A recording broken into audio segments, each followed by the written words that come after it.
Director of ZAP, and I'm so excited to welcome you all to our Sonoma County Flights event.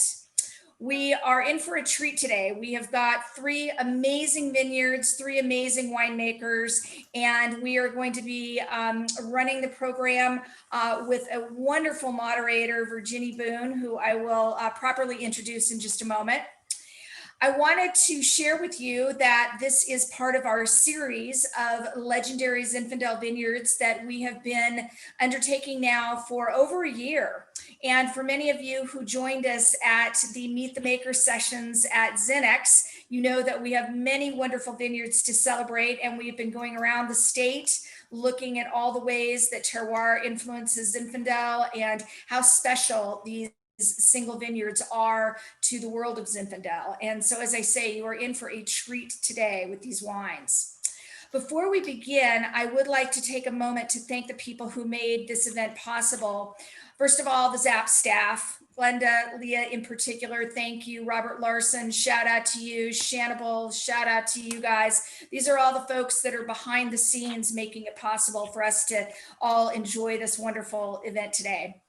And I also want to thank our sponsors. Tricor Braun Wine Pack has been with us throughout our series, and we want to recognize them and do a big shout out to Andrew Botine and his team. And American AgCredit is also a wonderful part of our sponsorship program. So thank you all. Now, as you guys that have been doing this know, there are a few rules of the game that are going to really help you to make the most of your experience. Everybody coming in right now, including me, was muted, but you won't be muted for the entire time. When we go to our happy hour, we're all going to get a chance to chat, and I want to talk to all of you. Can't wait.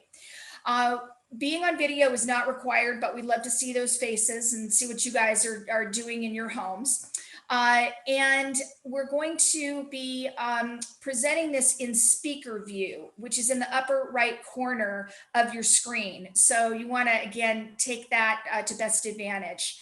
We're going to be using the chat box to ask questions with the winemakers, so feel free to chat away. And as I said, after this is going to be a happy hour where we're going to coax the winemakers to stick around, and Virginie will be here as well. So on that note, again, we're going to be talking about Legendary Zinfandel Vineyards. So let's take it away and have them talk and share the wines with you. So Virginie, welcome. Thank you so much for moderating this. I forgot to mention that you are the contributing editor with Wine Enthusiast, and so please share with everybody, you know, who you are, and we're delighted to have you join us. Thank you. Thank you. I made sure to unmute myself. So I am here in Sonoma on as Rebecca mentioned, a very rainy and cold day, but we're pretty happy to finally have some rain. I think most people in California can agree with that. And I've been tasting the wines from both Napa and Sonoma for Wine Enthusiasts since about 2010. So we taste sort of everything, all types of varieties, but I live actually in Sonoma Valley, so I'm pretty close to some of these historic sites. And all of these guys and I have had conversations many times about Zinfandel, about some of their sites, about lots of things going on in Sonoma. So I think I don't know if you were going to run a slide now to show who's here and the wines that we're tasting. I think we were just going to quickly go over that, and I'll give a quick overview of Sonoma. So as I'm sure most of you know already, we are joined by Clay Mortson of Mortson Winery, Brandon Lapidis from Armida, and Jake Bilbro from Limerick Lane. I'll get a little bit more in depth on their bios as we go through the wines. We're tasting 3 wines. I think we have an order in which we sort of chose to taste them. The first is Clay's Rock Pile 2018 Zin from Jack's Cabin Vineyard.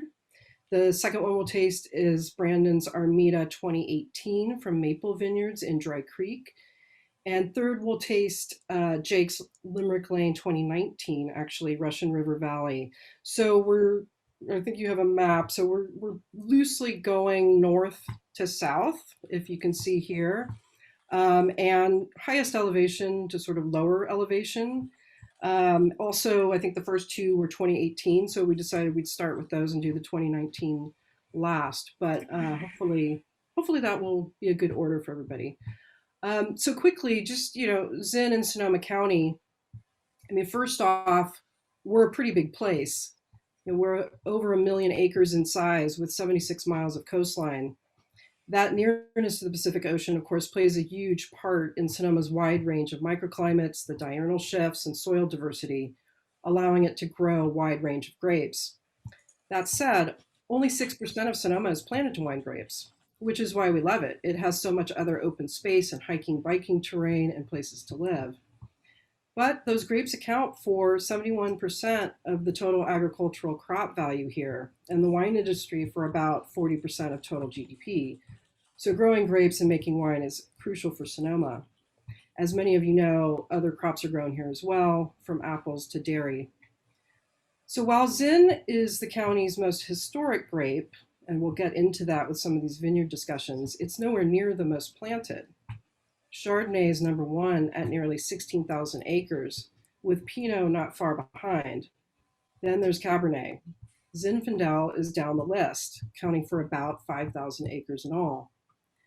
But going back to the historic importance of Zin, Sonoma is home to dozens of well-known sites, from Bedrock and Monte Rosso, planted in the 1880s, to Pagani Ranch, and two of the sites we'll taste tonight, Limerick Lane and Maple, which both date back to the 1910s. That they have survived phylloxera, prohibition, world wars, the rise of Cab, Chard, and Pinot is impressive. But what I think is most amazing about Zin and Sonoma is that it can grow next door to Cabernet, and of course, grapes like Petit Syrah and Syrah, but it can also grow next door to Pinot Noir here. So the range of styles is pretty wide, and we're going to get a glimpse of that here with 3 Zins from very different sites. We're going to start, as I said, with Clay Moritzen and the Moritzen Jack's Cabin Vineyard Zin from 2018. I'll quickly introduce Clay, and then Clay, I'd love for you to talk about not only Moritzen, but specifically Jack's Cabin and what it does for Zin. So Clay's family has farmed in Sonoma for more than 150 years, with 300 some acres of vineyards across Dry Creek, Rockpile, and Alexander Valley. Clay is 6th generation Sonoma, born and raised in Dry Creek. He worked at Kenwood Vineyards, Taft, and at Dry Creek Vineyards before making his first Moritzen Dry Creek Zin in 1998. In 2002, he went full-time on Moritzen Family Winery. Welcome, Clay. It's an honor to be here. I'm certainly excited to be a part of this panel and with these great friends and winemakers. And I'm very excited about this. You kind of hit the high points on our family history. So I'm going to really dive into Rockpile and specifically the Jack's Cabin Vineyard. I think we have a slide, there we go, of you can see the vineyard in the foreground here. And something I want to point out about my family's vineyards, not just in Rockpile, but all over, is these are some pretty steep slopes, and we don't do any terracing. All of our vineyards are planted with the slope. And that's something that's really important, not just in Rockpile, but in our philosophy of winemaking. You know, wine's a really unique thing in the sense that every single bottle tells you the story of when and where. And if you really think about all the things that we consume on a daily, weekly, monthly basis, how many things that we put into our body do we know exactly when and where they came from? And my point is that as a winemaker, it's really our job to express those two things in the bottle, which is why we don't ever terrace our vineyards. So Jack's Cabin is the vineyard kind of centered to the bottom right side of your screen. And I mentioned the terracing aspect because it's not an ideal sun exposure. When you think about sun exposures, you want to be, kind of orientated to the 1 o'clock sun on the West Coast, the heat of the day. But the slope here went to the southeast. And so we planted the vineyard with that slope because that is what Mother Nature gave us to work with. And we really wanted to capture that site. And so it's amazing how that manifests itself in the wine. On the eastern side of the canopy, we get that cool morning sun. And as the sun rotates around, you get a lot of sun on the western side of the canopy. And it can lead to, this non-uniformity of ripening, which is a huge challenge with Zinfandel to begin with, but instead of shying away from it in this vineyard site, we really embrace it. We do some canopy management techniques to kind of help mitigate some of that. We have what we call a modified flop. So we let the canopy hang down on the western side and we pull it up on the eastern side. But out of that, you do get this amazing combination of savory and acid. This vineyard site tends to give you beautiful ripe fruit, but that eastern side of the canopy really preserves wonderful acidity in the wines. A little bit about rock pile in general and what you're going to taste in this. Rock pile is one of the only AVAs in America that's delineated by elevation. There's only 5 out of the hundreds of AVAs in the United States that have an elevation requirement. And the reason rock pile is an elevation requirement is because of what you see in the background there, that lake. That's part of Lake Sonoma. Lake Sonoma is shaped just like a horseshoe, and the rock pile appellation runs down the middle of it. And while it may not look real impressive from this vantage point, it's actually a fairly large body of water. It's about 240 feet deep at the base of the dam, and it's 2,500 surface acres. When you have a large body of water, that body of water holds its temperature extremely well, which is another way of saying it stays cold. As the air heats up in the summer and fall, and the fog boils over from the coast, and you have this cold body of water, you have this temperature variance, which creates an inversion layer. And so above 800 feet in the rock pile appellation, we have absolutely no fog during the growing season. When you think about some of the inherent challenges with Zinfandel, being big berried and thin skinned and prone to botrytis and ripening unevenly, not having that fog really helps us get uniformity of ripening. It helps us prevent having issues with botrytis. And you also have an incredible moderate climate because of that proximity to the water and proximity to the coast. So, it's one of the things that when you taste this 2018 that, really hits home with me is even in a vintage that was larger production and some of the wines overall lacked concentration, in our opinion, from 18, across the board, the wines we're tasting today have such beautiful varietal character. They all have structure, they all have acid. And I think that's what makes these sites iconic vineyard sites, truly amazing sites for Zinfandel.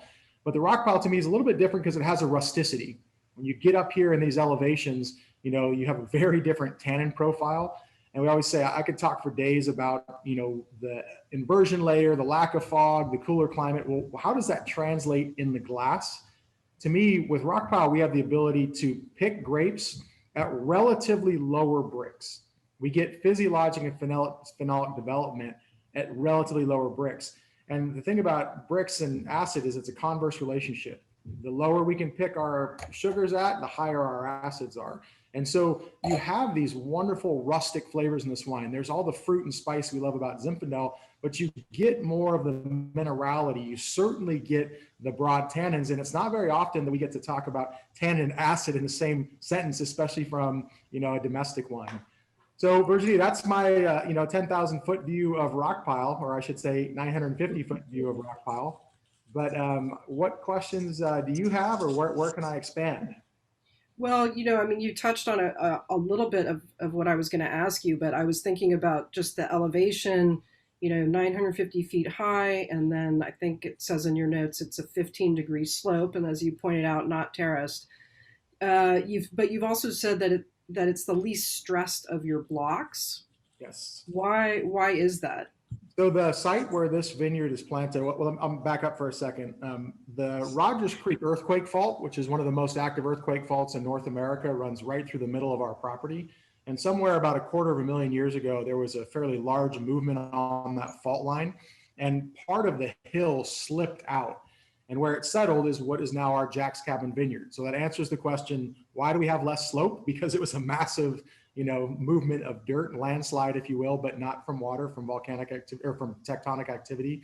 And also all that topsoil settled in this area. So we do have relatively, more homogeneous soils, but also higher quality soils. And you have to take that somewhat with a grain of salt in rock pile, because we're typically used to soil depths of 18 to 24 inches in rock pile. And so in Jack's Cabin, to get soil depths between 36 and 40 inches is a huge difference. So we see a little bit better water retention in those soils.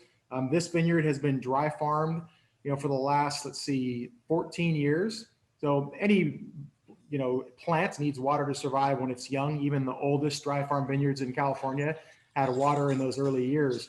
And so we set this up with drip irrigation with the intention to train it off of that.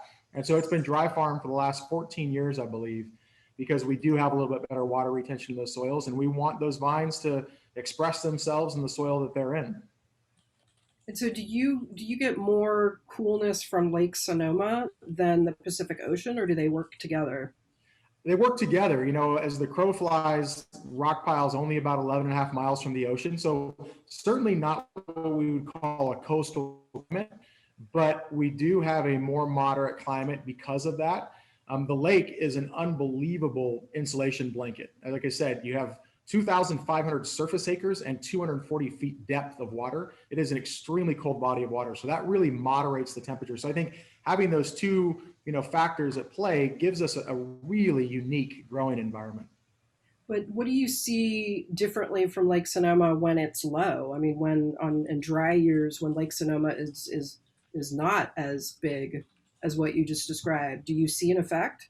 In the really extreme drought that we had from 2012 to 2016, it was one of the first times in 16, so 4 years of drought, the lake just kept getting lower and lower and lower, that we actually saw fog in the Appalachian during the growing season. You need that temperature variance to create an inversion layer. And because the lake wasn't as deep and there wasn't as much of, a body of water there, the water temperature rose. And so, we saw a little bit more fog in 2016. I know you have tasted all of our 16 wines, and it was amazing. They had a very different characteristic to them. There was more of an herbalness, certainly higher acid, which I love.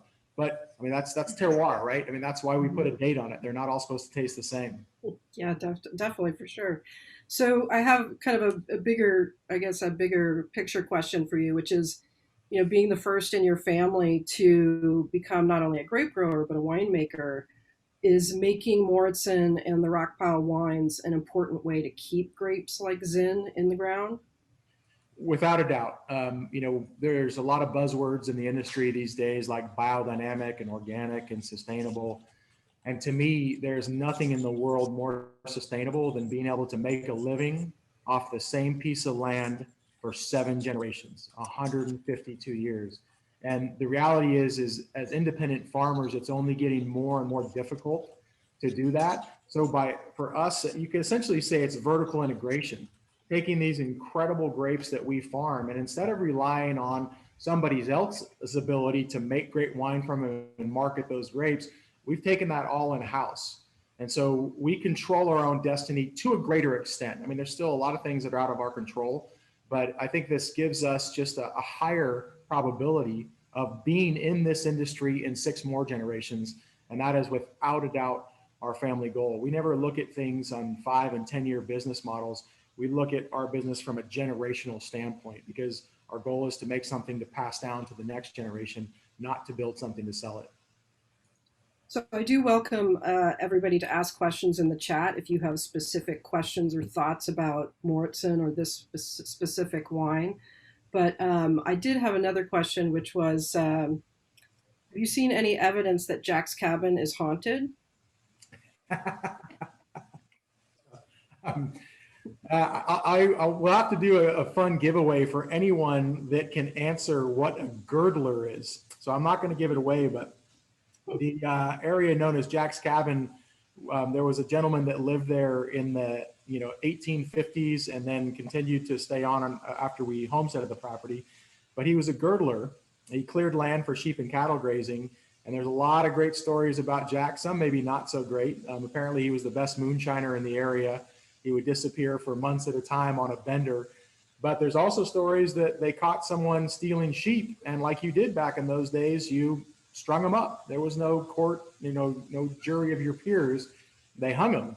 And when my grandfather was growing up and my dad was growing up on the property, everyone always swore that Jack's cabin was haunted and that you would see the ghost of Jack every once in a while. So while I've never seen him, there's some, tangible evidence from people I trust that, there may be, let's just say a little extra protein in your glass. I think only a Zin vineyard could have those types of stories, right? You've got to transcend a bit of time to have girdlers in your vocabulary. Okay, so I'm welcoming up questions from the audience. If there aren't any, we can wait till later, of course, and there will be the sort of chat time at the end. But otherwise, we'll move on to Brandon and the Armida wine. Thank you, Clay. That was great. Uh, nice start. And we could hear you too, which is even better. So we'll move on to Armida and the Maple Vineyards wine from Dry Creek Valley. I'll just quickly say Brandon was raised in California and first worked with Zin at Peachy Canyon in Paso Robles before coming to Sonoma to work at Dutton Goldfield. He's been the winemaker for Armida for 11 years. So tell us a little bit about what you're doing at Armida, Brandon, and then specifically about this historic site called Maple Vineyards. Yeah, absolutely. Thank you, Virginie. Yeah. So this Maple Vineyards Inn is something that's kind of near and dear to Armida, and you can see it here in the picture.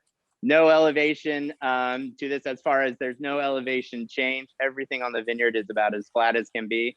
And the cool part actually is it's a little kitty corner right there to Moritzon's actually winery. So while I'm at Maple Vineyard, I can usually wave to Clay over there. So just to kind of give everyone an idea, but this is kind of the part of Dry Creek Valley that we call the shelf of Dry Creek. It's right where Dry Creek Road and Lytton Springs Road meet. And it's about 100 feet above where the actual Dry Creek will run through in that background of that picture. And so what happened when kind of the glacier came through this area, we just had a ton of topsoil pushed up into this shelf where, Lytton Springs Ridge, all those kinds of area.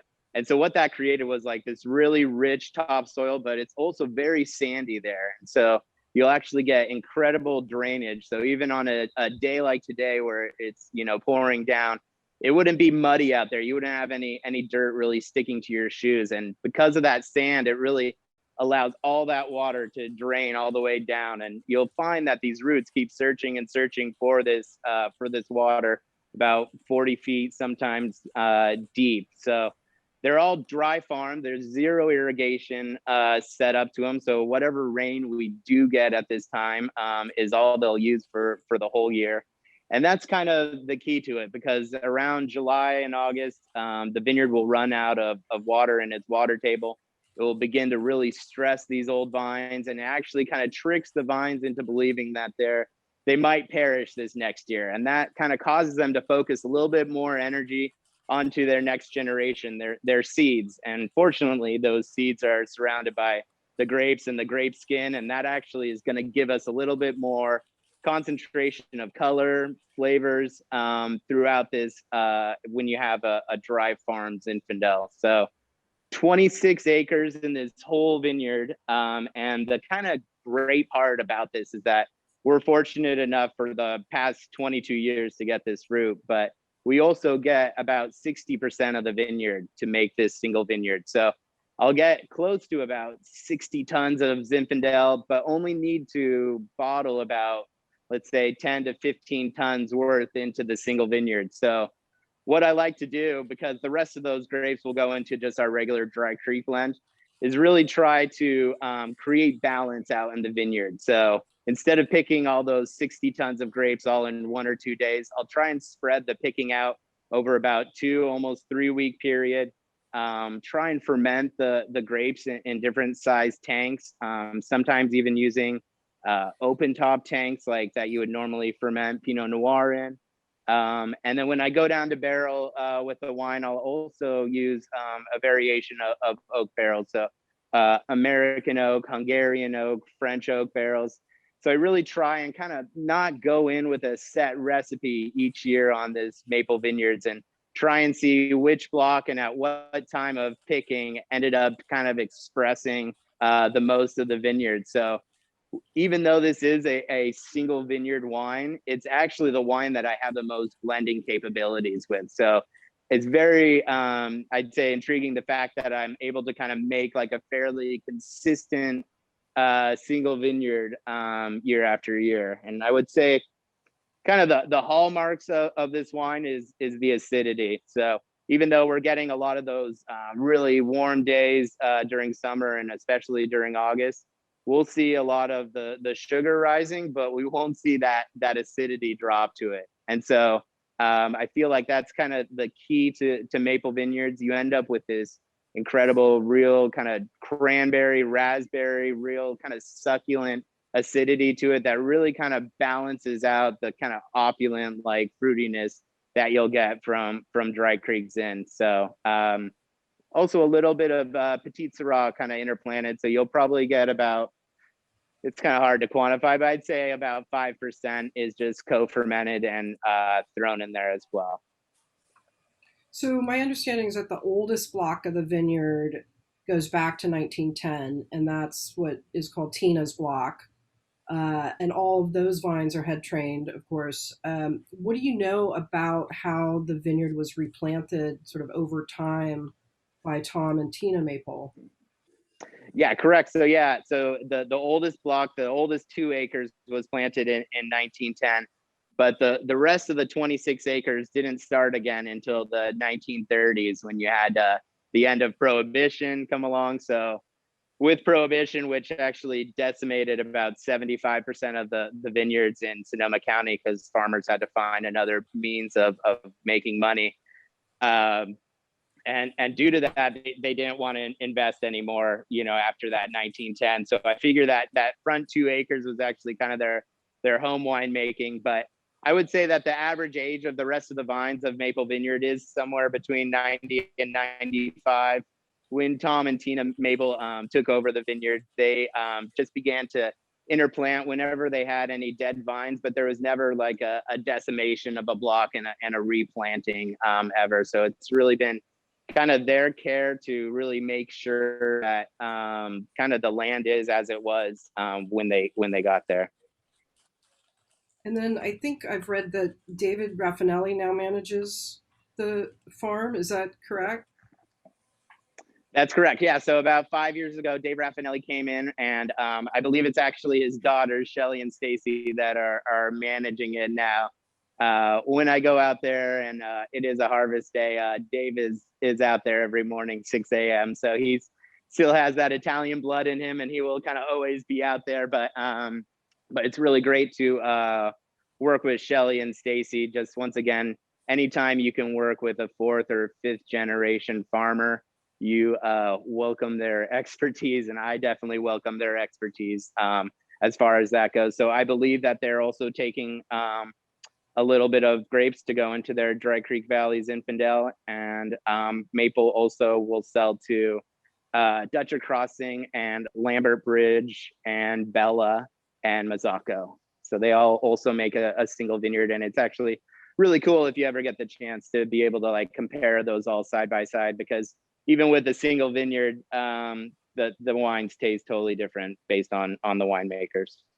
Right, of course. And you know, there's no irrigation like so many of these older vineyards, but and you spoke about the rain today and how it just kind of goes right into the ground and you don't even get muddy. So what do you see as some of the challenges as the years get warmer, and especially in years where there isn't a lot of rainfall? Are you having to work with the grapes differently? Do the vines self-adjust? That's a great question, and it is. It just adds to kind of the difficulty of growing Zinfandel when you can't irrigate. And so I do have a few other vineyards where, yeah, if we do get a heat spike, we just kind of turn the water on and the vines go through it.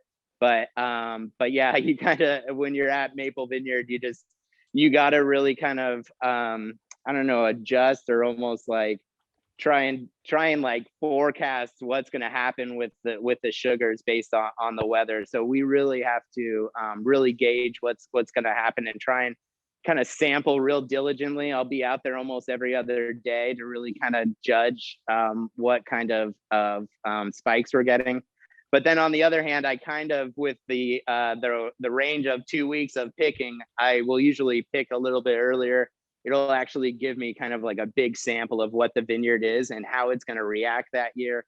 If we do get a lot of heat, there is actually the sugar will continue to soak up during the fermentation. So you kind of want to see how that's going to react. And so, yeah, it's a big concern going forward. if we continue this rain, I think that pushes out bud break, and I think that pushes out harvest. And if we can get into past Labor Day and into September, we get that kind of like constant fog rolling through the dry creek. But it always seems that there's an inevitable heat spike right around Labor Day that's going to kind of send us always into a frenzy. Right, right. So you've said, I think in past interviews, that when you make wine from a vineyard like Maple, you think about the people who first started making Zin in Dry Creek in the 1850s. You've called sites like these living museums, which I totally agree with. But do you think, as a winemaker, do you think with older vineyards, there's almost like a psychological deference to the site to let it speak without you interfering too much? Do you find that guides you? Yeah, I would definitely say, yeah, there's something like humbling about walking through those vineyards where you realize that you're just a small blip on the timeline of that vineyard, and that, who are you to kind of say what flavors that those vines should express. And so it kind of does end up translating to that way of really being like as hands off as you can. And I kind of always have this feeling that if these old vines didn't make like a great outstanding wine, then they would have been ripped out, a long time ago. But there's something special and unique about it. And that is what takes winemaking for me to another level. And just being able to make something that someone else intended on making over 100 years ago. And that's what kind of gets me out of bed in the morning, and is also about 5 years ago why I was able to get our winery to join ZAP and was able to start volunteering a little bit of my time.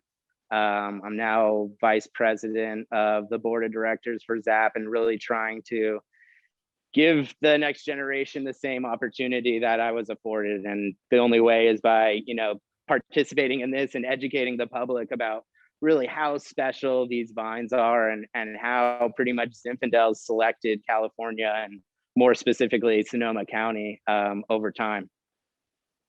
Great. Yeah, you're getting some kudos on the chat, so you must be doing a good job over there at ZAP. I love it. I love you, ZAP. We've got a couple questions, but one is kind of going back to Clay, and one is about fires and smoke. So I'm thinking maybe we leave those till after we give Jake a chance to talk about his wine. So unless there's specific questions for Brandon or about the Maple Vineyards, I mean, Maple Vineyards, as you say, like sells to a lot of different producers. Do you find that there are Maple Vineyard followers? There's people that just look for that vineyard? Yeah, absolutely. I would say there's Maple fans out there, and it's pretty cool, especially when you have events like barrel tasting weekends where you can taste the barrels out there, youthful stage of only being 6 months old. Some people become real like Maple aficionados about going around to these 5 wineries, not only tasting their current vintages in bottle, but what's coming down the pike in barrels. So sometimes people will actually know more than I do about that vintage of Maple. So yeah, barrel tastings, I don't remember what those were. So just in a group setting. All right. Well, thank you, Brandon. If there are more questions about Maple or Brandon, go ahead in the chat. We'll get back to them at the end. So Jake, you're up. Jake is here representing Limerick Lane, and we've got a 2019 Limerick Lane Russian River Valley Zin to taste, if people want to give that a quick pour if you haven't already. So just quickly, I'll give the quick bio on Jake. He grew up in Sonoma County, like so many of us, and learned about the wine business from his dad, Chris Bilbrow, who founded Marietta Cellars, which Jake helped run for 16 years after college. He and his wife bought Limerick Lane in 2010, a century-old 30-acre estate which had been nearly abandoned. Jake sells grapes to other producers and produces his own wines. Welcome, Jake. Thank you for being here.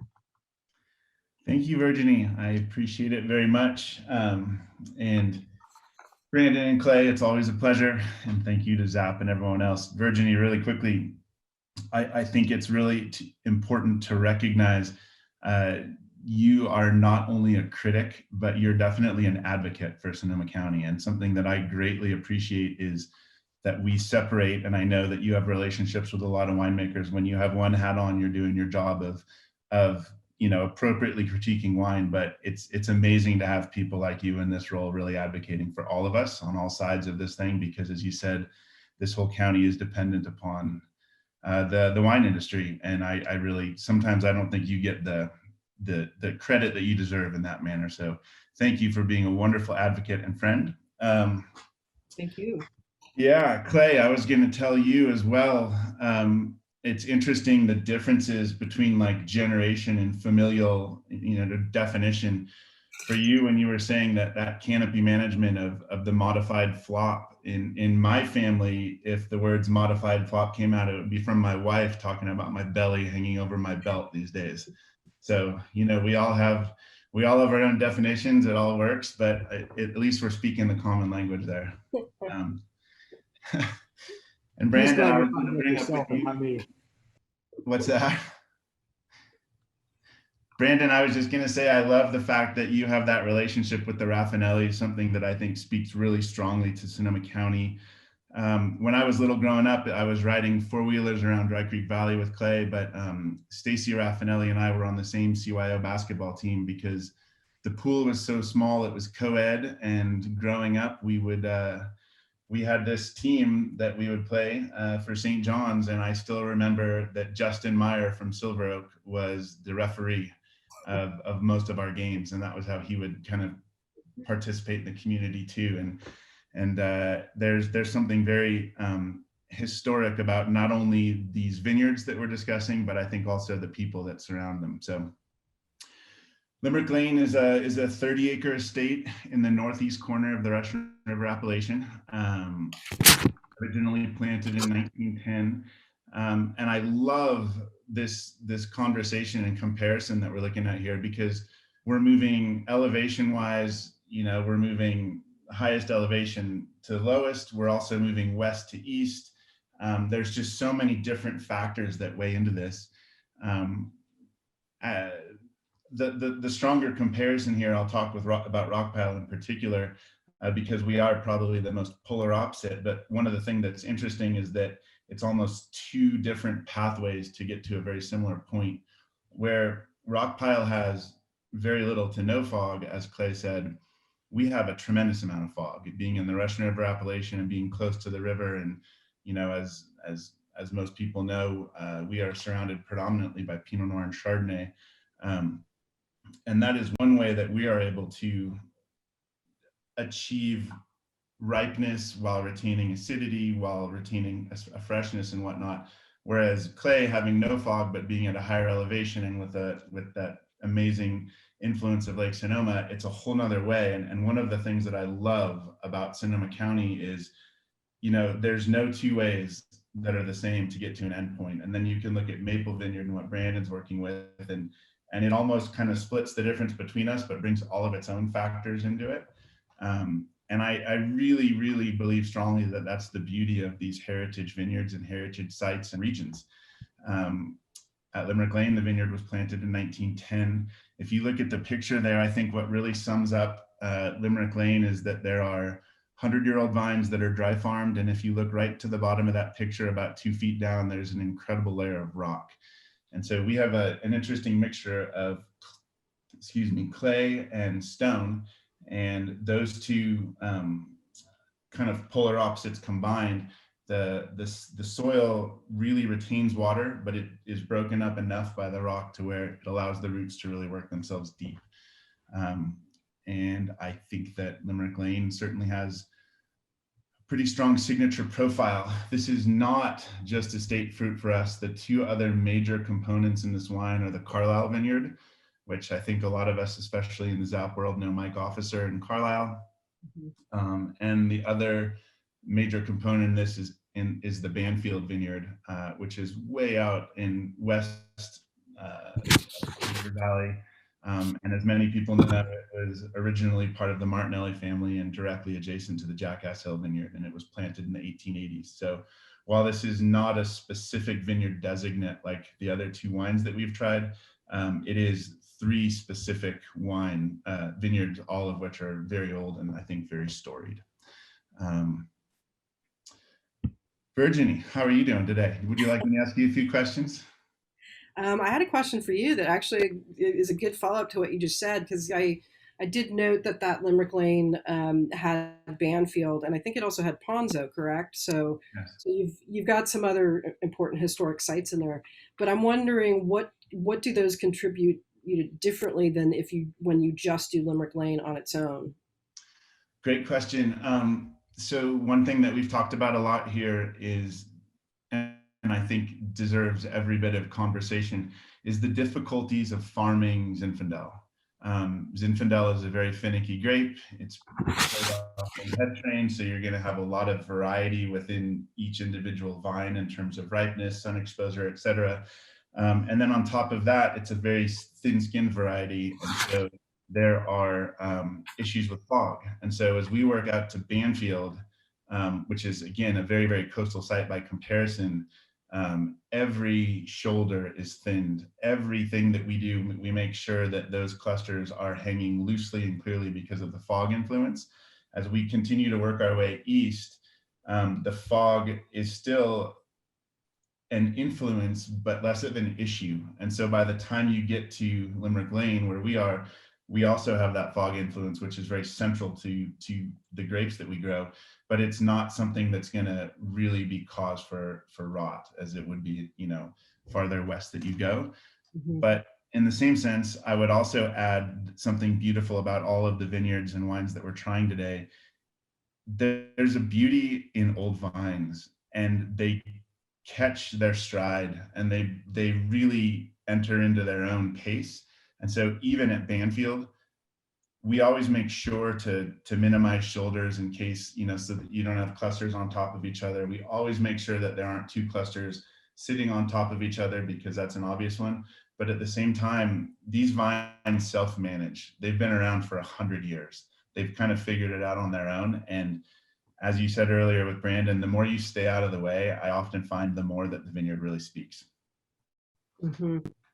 But you've said, and I think it's on your website, that the greatest estates lie where the fog starts and where the fog stops, and the three of you have sort of relayed the importance of coolness for acidity and kind of taming what Zinfandel can become. But I'm wondering, like in warmer years, do you get too much fog? Are you becoming a little bit more like a Banfield in warmer years? Are you getting too much fog or more fog than the site historically would get?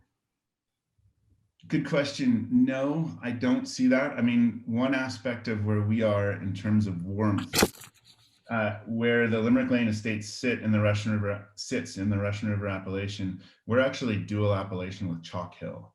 Mm-hmm. And so we are on the extreme northeast corner. Daytime heat is not an issue. Nighttime temperatures drop down significantly and we get that morning fog, but we still have enough daytime and afternoon influence to where that's never been a concern for us to speak of. So no, not so far, but I'll keep you posted. Yeah, let me know this year. Yeah. The other question for you, and it's not quite about anything being haunted, but you're sometimes known to look at pants as optional. So I'm hoping that you have pants on. But I know sometimes Sonoma auction, A real easy answer to that, Virginia. I mean, life is short and pants are uncomfortable. And so, you really got to take it, head on and do whatever you can. And I actually would point out that Mr. Moritzen was without pants during the Sonoma auction as well. I remember that too. Yes. But I don't think it was his idea though. Actually, Virginia, it was his idea. So any of you who did not participate in the Sonoma County wine auction this year, Mr. Clay was feeling a little frisky and a little wild and challenged us all to walk out on the virtual stage pantsless. And all I can say is that similarly, my wife said, "Thank goodness for your modified flop, or it could have been a little bit uncomfortable for everyone there." One thing that I would say, kind of to sum up all of our sides, and it really refers to Zinfandel in general. I read a quote one time that you can't have wines of terroir without men and women of terroir. And I really do believe that wine doesn't have to be, but when wine is great, it's a lifestyle. And I think that Brandon, I think that Clay, I think that you, Virginie, I think that we all embody that lifestyle to a very high degree. And within that, I strongly think that there's a subset of winemakers who are Zinfandel winemakers. Chardonnay is grown on a wire and it's irrigated and it's very perfect. And the wines that it makes are very uniform. Zinfandel being head trained and dry farmed and all of these other instances, you can't control it. And it's almost like playing the blues or playing jazz. And I think that attracts a certain type of a person who is okay not knowing how the song is going to end. When you have a vineyard that's interplanted, when it's dry farmed, like I said, all of these factors that you just don't have control on, you kind of engage a mindset of, we're going to see where this goes, we're going to play it out, we're going to do it. And I also think that those winemakers, and I could name a lot of people, tend to be the most gregarious and outgoing, and I get the most hugs from Zinfandel winemakers because they live it and they get into it. And it's a very intentional and textured style of winemaking and style of grape growing. And because of that, if every once in a while you happen to see a guy without his pants on, that's just all part of the show. I think it's great. I think we have to have as much fun as we can have in the wine industry for sure. So there's enough other challenges without pants or drawstrings being part of it. So, but it does remind me of a conversation we've had in the past, which is, you've said about Zin, Zin will never be king, and I think that that's just, it's an interesting follow-up to what you're saying about Zin growers and winemakers being of a different breed. You really kind of have to see it for a totally different reason than you're going to ever dominate. And it probably gives you more freedom to some extent. Yeah, that's a quote that I read one time. And for context, it was in a major publication. It was not in the Wine Enthusiast. And it said, Zinfandel is the prince that will never be king. And at first, I took that very personally. And I really took on this mindset of like, I am going to prove this wrong. But as I moved along through kind of my life and whatnot, what really started coming about was, I look at the scores that any of the three panelists get today, and we're getting ratings from major publications that are as good as better as Cabernet, Chardonnay, or Pinot Noir. We are participating in events amongst, the most elite people, whether we're doing something with Emeril Lagasse or at the Atlanta High Museum auction that used to only be amongst the king category of Chardonnay, Pinot Noir, and Cabernet.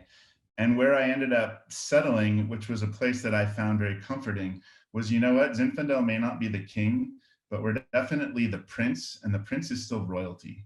So we still have all of the panache and the reputation that others do, but we're also not tied in and locked into something. We're able to so much more. And I, again, going back to what we were talking about prior, I think that really attracts a certain style of winemaker too, because you don't just have to sit there and make the same wine that's only going to go with a ribeye steak and a cigar. And you don't just have to make the same wine that's going to pair, perfectly with Chardonnay in that scenario. We're able to really engage a site and say, who are you and what do you want to be this year and how can I help you get there? And that's a very different thing. And we're able to make world-class wines. And there is no question in my mind of that. I will say that it just so happens that a Limerick Lane Zinfandel, if I'm not mistaken, is the highest rated Zinfandel in Wine Enthusiast history, and at 97 points. And we can play all these games of how people rate things and how people rank things. And I just look at it and I go, well, here's this world of people who look at what's highest and then they make a hierarchical, infrastructure of these things are king. And I say, that's fine. You guys go be king, because we're going to do just as well as you. We're going to make just as more of you. Oftentimes, we're going to be more affordable, and we're going to acquire and attract a different set of consumers who are going to think more outside the box as well. And those often consumers are the same people who give more hugs, the same people who are more gregarious, the same people who get more into life. And dare I say, I may not be the only one on this big game of Hollywood Squares, what it looks like, who might not be wearing pants right now. And so kudos to all of you consumers as well, if you're not wearing pants, or at least if they're unbuttoned. All right. Well, there was, I don't know if anybody else has questions. Jake, I always love your perspective, and I think it is important to see things not on a hierarchy, and I hope that that's what we do at Wine Enthusiast, so that things are just seen for what they are, and there's appreciation for intent and site and history and fun. So, you know, and I think that's what we're all trying to achieve in wine. There was a question, I don't know if there's a specific question for Jake or for Limerick Lane or for the wine. There was a question kind of going back to Clay about Lake Sonoma and whether it's man-made. Your family, I know, was directly impacted from the fact that it is a man-made lake. Do you want to give a quick overview of? Yeah, absolutely. It is man-made. The Army Corps of Engineers built the Warm Springs Dam, which created Lake Sonoma. They built the dam at the convergence of Dry Creek and Warm Springs. My family was very impacted by it. We had homesteaded our original property in 1868 and then grew that homestead to about 4,000 acres by 1968. And unfortunately, in 1968, we lost 3,300 acres to eminent domain so that the Army Corps of Engineers could build the lake. And we certainly weren't the only family that lost property to the Lake Sonoma project.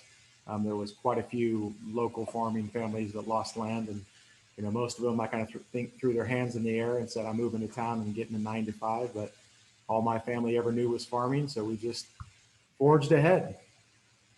Yeah. Okay. So Jake's comment about the king prince, I think, you know, sometimes it's really good not to be king. You don't have to wear the funny clothes, and you don't have to worry about being beheaded as much. So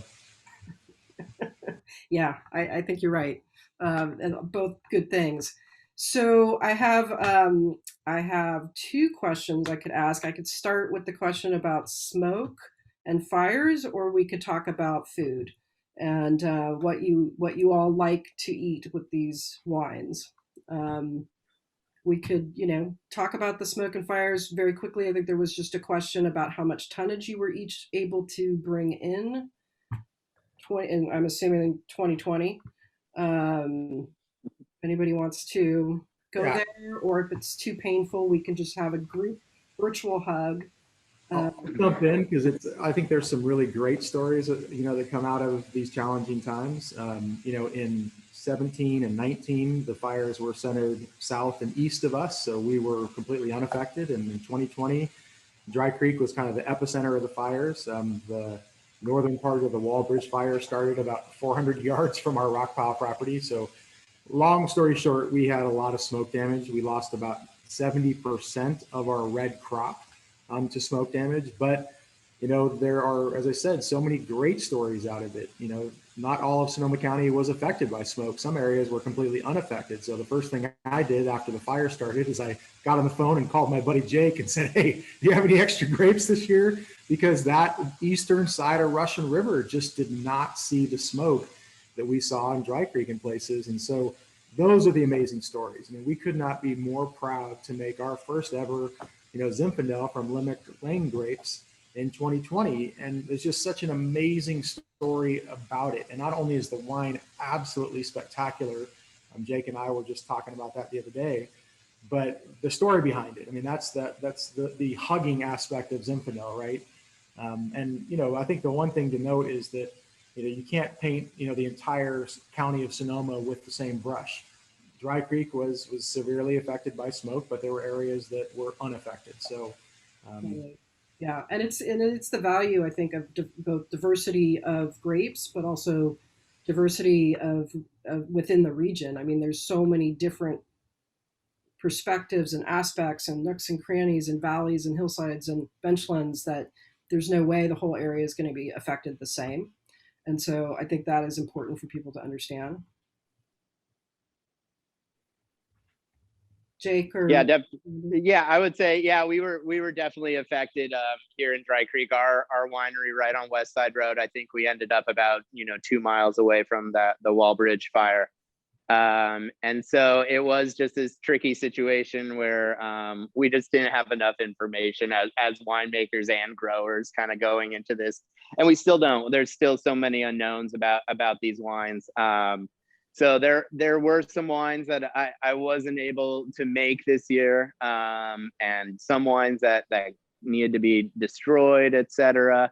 But I did kind of like getting back to this like historical traditional part of Zinfandel. There was 4 barrels that I kept of maple this year, just on reserve, that probably won't be released to anyone in the public, but I felt like the wine still needed to be made so that the timeline kind of continued with this. So yeah, I mean, over 110 years of these vines, is this their first fire that they've seen? Probably not. So so they'll be resilient.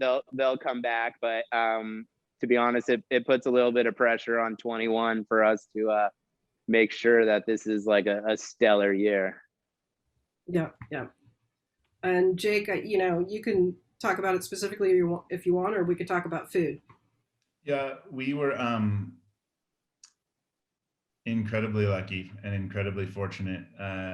As Clay said, and he and I talked throughout, that little eastern edge of the Russian River appellation, whether it be due to the kind of constant breeze that runs there, whether it be to our relative elevation, we just didn't get the same level of smoke that sat on a day in and day out basis. Clay and I were talking, and you could look at the air quality index, and on a given day,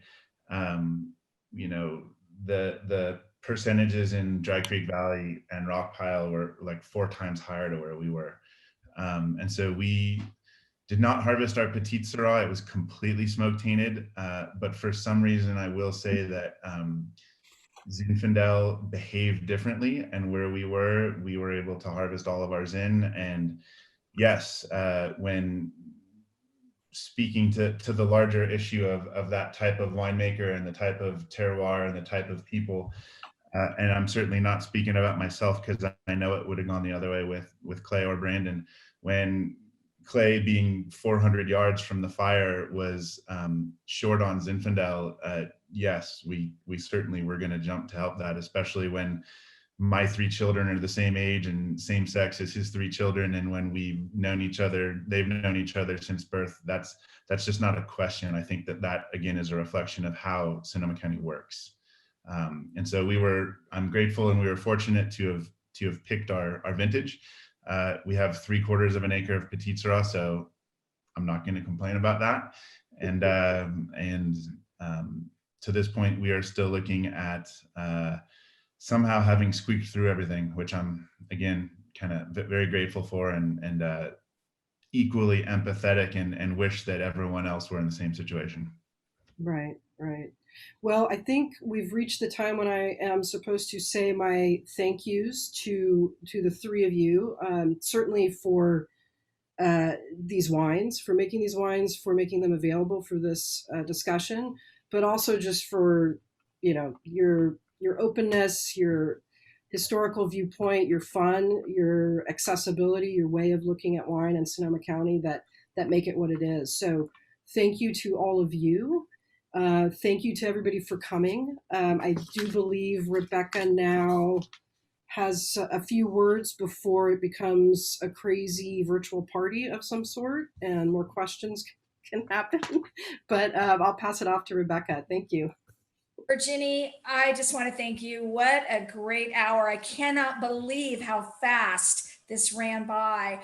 You did a wonderful job guiding these guys. They don't need a lot of guidance, that's for sure, but just giving them the opportunity to tell their story. And thank you so much for that. And boy, I want to thank Clay and Brandon and Jake so much for what you do and your continuing commitment to Zinfandel. It is really inspiring to all of us who are involved with ZAP, and cheers to you guys. So thank you all. It's just really, really exciting. And yeah, I still want to know, and we can talk about this on happy hour because we'll be talking probably about food and what's happening, and all all the rest of it in our happy hour, but I still want to know what you guys want to pair with these wines. So we'll hopefully we'll get to that in chat. But before we go, I have a few things that I do want to say, a couple of omissions that I made at the beginning of our time together. We have some additional sponsors that I want to thank as well. World Cooperage. I remember when I met Amy Boswell Dwayne way back in the day, and she said, yes, we're in. And they used to bring in these amazing barrel displays at Zinfandel Festival, and they've stuck with us. And so thank you for that. And of course, we've got Global Packaging. And I was told in chat that they actually made one of the Limerick Lane labels. So, you know, it all comes together. It's all part of this community. And then of course we've got Exchange Bank. So again, I would be remiss without recognizing all of you for your continued support. So thank you for that. And I also want to thank all of you out here in the world, wherever you are, for your continued support and for your appreciation for Zinfandel. And there was a question that came up. How do we, you know, we only can drink so much wine. How do we, you know, continue to keep these vines in the ground? Share your passion. It's just a matter of, you know, when you go to that dinner party and, you know, people are going, oh, Zinfandel, really? You know, turn that person on to Zinfandel and show them, you know, all of these exciting flavors and the exciting stories and these beautiful wines that we love and adore. That's the big thing. Keep buying the wines, and again, share your love. So, you know, that's how it is. ZAP's always been a grassroots organization by its very nature, and it really is that brick by brick thing of spreading the word that's going to help keep these guys going and keep things moving forward for Zinfandel.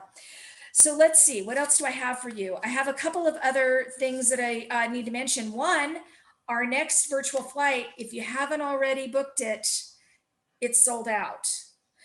These are pretty popular. And, you know, I think it's probably time to start opening things up, because as we go into our happy hour, I would love to know by, you know, a show of hands, how many of you think that we should keep doing these and keep this going. I mean, hopefully we're going to be able to see everybody in person really soon, but we're thinking that, you know, Paso Robles in March is our final scheduled flights event, but we had so much fun with Meet the Makers and with Zinex and with these with the series that we're thinking, hey, maybe we should keep it going. So you know, show of hands if you're interested in us keeping this going, especially with wine, right? I mean, that's the big thing. So let's go ahead and open it up. And again, thank you to our wonderful winemakers, Clay, Brandon, Virginie, and Jake. And thank you, Virginie, again for your great moderation. So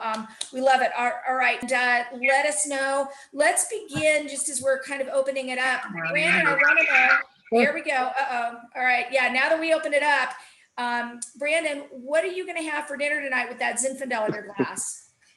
Yeah. For me, what I really like to do is kind of try and pair a real like savory. Usually I go with lamb if I'm indulging myself. It's something about that cranberry and kind of raspberry part of the acidity of the maples in that kind of like will bring out a little bit more of the fruit in the wine if you have a savory kind of rosemary kind of lamb. Jake, how about you? What are you going to be drinking and eating with your drink? Well, considering I have 3 bottles of wine open, it might just be a liquid diet tonight. I'm not sure. Wine. Nice. So it won't go to your moderated flop or your. The modified flop is long gone. I mean, that's how it goes now. I'm on the downhill slope. Wait, so Clay wouldn't terrace me. Clay would just take my downhill slope and plant it as it is, and now Jason is okay. pants or no pants, we're going to drink wine tonight. There you go. Good. Clay, how about you? What's on the menu? I am cooking a tri-tip. I'm doing actually tri-tip 2 ways. I'm going to do one in a cast iron in the oven and one on the grill. I love tri-tip with Zinfandel. Like Brandon said, you want something savory. I like something with a little bit more marbling. And I make my own rub. So it's got a coffee base with brown sugar and ancho chilies, and then your normal seasoning. So. Yum. That sounds delicious. Yeah. Sure does. Virginia, do you have anything special planned for tonight? You know, it's funny Clay mentioned tri-tip because we do have some tri-tip from a night ago, and I was thinking maybe, I don't know, like some sort of modified fajitas with tri-tip or something along those lines. But I'm more interested in the music that I'm going to listen to because now I'm just thinking about jazz, you know. There you go. I'm going to start drinking Zin and listen to, and Chick Corea died today, so maybe we need to just listen to a bit of, maybe it's a Chick Corea. There you go. There you go. Well, let's open it up. How is everybody doing? Did you guys all enjoy the wines? We didn't get a chance to have them talk about kind of the characteristics of each one of the wines, but did you see the differences in the terroir? And yeah, I'm seeing a lot of nods. Yes, absolutely. Yes. And a shout out to Jake. I wear shorts every day. I think we should always ask to the Prince of Wines. The king has said, "Long live the prince." Long live the prince. Cheers. Cheers. Here. I thought Jake's analogy about jazz, I'm a Miles Davis fan, and I think he nailed it. Yeah. I agree, Jake. It's definitely, I didn't really realize it, but it does take like a certain type of winemaker to make Zinfandel. And I hadn't really thought about it, but one of the things I like to say is really just have, faith in the process. And I think that's kind of like testament to what you were kind of talking about, that, these vines have been grown and made into wine for, 100 years. And so if you just have faith in the process, that's all going to kind of work out. It's, I think that's kind of what it takes to kind of be a Zinfandel winemaker. Yeah, growing up with my dad, he passed away a couple of years ago, but the way that he taught me to blend wine at night and to work on his blends, he would cook some venison or some elk or some wild boar, and he would cook some tomatoes that he grew in his garden with onions that he grew, etc. And there was always B.B. King or Eric Clapton or somebody playing, and he would get himself into a space where honestly, I think he became a consumer. I think he put himself in a space where he was eating the foods he wanted to eat and listening to the music he wanted to listen to, and therefore he created the wines that he wanted to drink. But I also saw him do that all the way through the growing season. He loved to walk vineyards, and he loved to see the nuances. And it was never a process of finding nuances and that variation in Zinfandel and cutting it out and minimizing it to get, uniformity. It was accepting all of it. And then by the time it came, I feel like he was just so in the moment with when you hit harvest, it was like, he looked like a schoolboy because it was like he wanted to see where it was going to go. And there was no ounce of him that was like, we're going to take it here. It was, I've accepted this process. I love what I'm doing. I love everything that surrounds this. And wherever this goes, it's going to be good. And let's go for it. And I think that is the epitome of a Zinfandel winemaker. Yep. There you go. Very well said. Absolutely. Well, Dave McIntyre thinks that the seventh season of The Crown should be Zinfandel. Why not? Anyway, I think that's great, Dave. Let's get him. Let's get him now. Who do you know? If I could combine the two metaphors of the evening, I'd say that I'm a fly by the seat of my pants kind of guy. So I do like to wear pants because they would hurt otherwise. But I love the jazz and the improvisation thing because I was a musician in high school, and I played saxophone, but I never really cottoned onto the improvisation. But in later life, I feel like I have. The music training has really helped me because I can react quickly to a changing situation. And I'm like, every time that happens, I'm like, wow, this is really dates back to being able to sight read or just do something in the music training. And I love that analogy, and I love that idea of, not Hi, how having are a you? set plan and just going with what the year gives you. I think that goes back to what Clay said, which is that's why wine has a date on it. Every year is different, every site is different.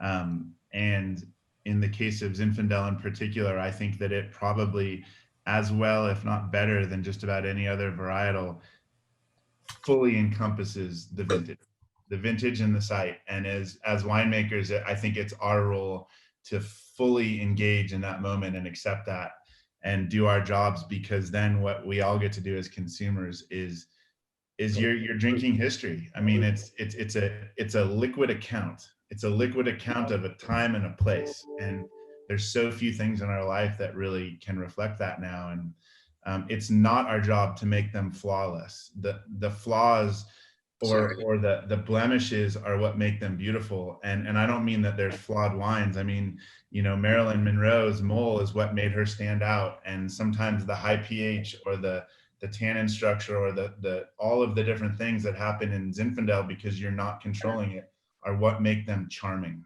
And I think that that's just a beautiful aspect of the wine. And I think that's why we all kind of tune back in year after year, is to see what did Rock Pile do this year? What did Maple Vineyard do this year? And I think that's beautiful.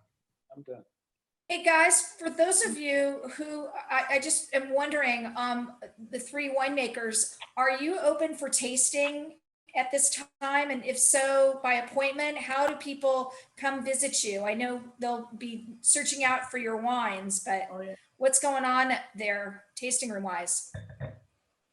Yeah, we're open we're open by appointment only. And unfortunately, we're still limited to outdoor tastings. On a day like this, it may not be quite as enjoyable, but we're able to use our crush pad. So it's actually a really unique view for people to see. You're sitting there amongst all the crush equipment, looking out one of our Dry Creek vineyards. So we are definitely open, and hopefully sooner rather than later, we'll be back to being able to host people indoors, as socially distant as it needs to be. But we'd love to have you all come see us. Brandon?